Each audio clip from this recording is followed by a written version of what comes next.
The bus ran down the hill.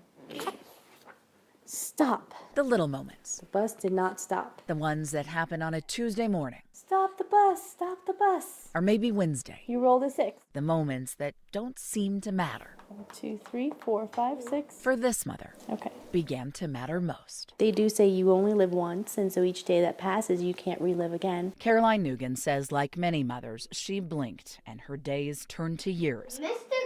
Her kids, now 6 and 8. 5. But it's what happened in only 1 minute that seemed to stop time.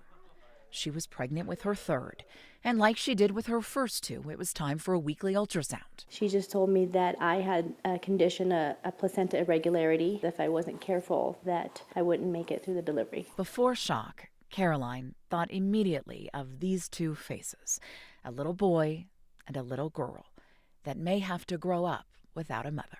I started thinking about living wills and life insurance and just how I would spend.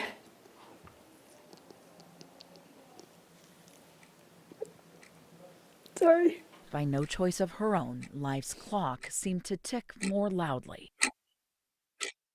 Now there was simply no time for to-do lists. Not being so worried about having a dirty kitchen. Those lists completely replaced. Scarlet mustard. Running around and chasing the kids around the house, playing hide and seek. Caroline's rare and often life-threatening placenta disorder is called Placenta Percreta. Not only does the placenta grow into the wall of the uterus, it grows beyond the wall of the uterus. University of Colorado Hospital hosts one of the few formal Placenta Percreta programs in the country.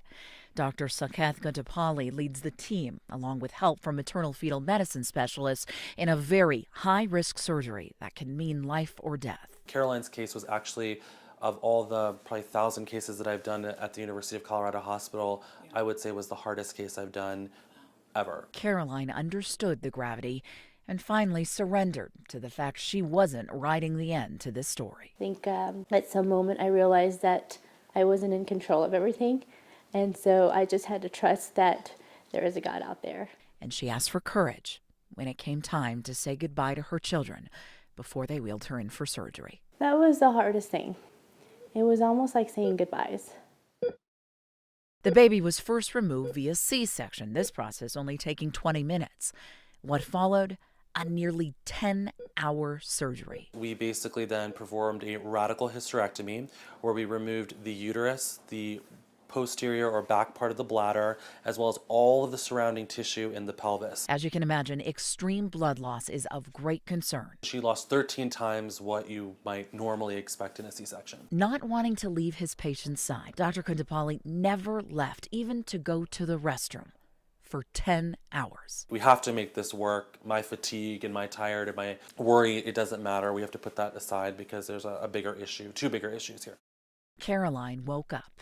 She woke up to news of a 5-pound, 3-ounce baby girl. The first thing that she writes with the breathing tube still in is she writes, "Thank you." An immense gratitude because I know I wouldn't be here without him. And not only is she here, she is 100% here, spending her hours snowboarding, rafting, hiking, all with kids in tow. They look forward to the next weekend and ask where we're going to go. And while they don't know why Mom has this newfound sense of adventure, they don't care why. 1, 2. Because maybe kids know something we somehow lose as adults. They know that in the end, life is not just the passing of time. It's a collection of moments. I did have to change my perception, not worrying about the next few hours or the next day, but just what am I going to do now?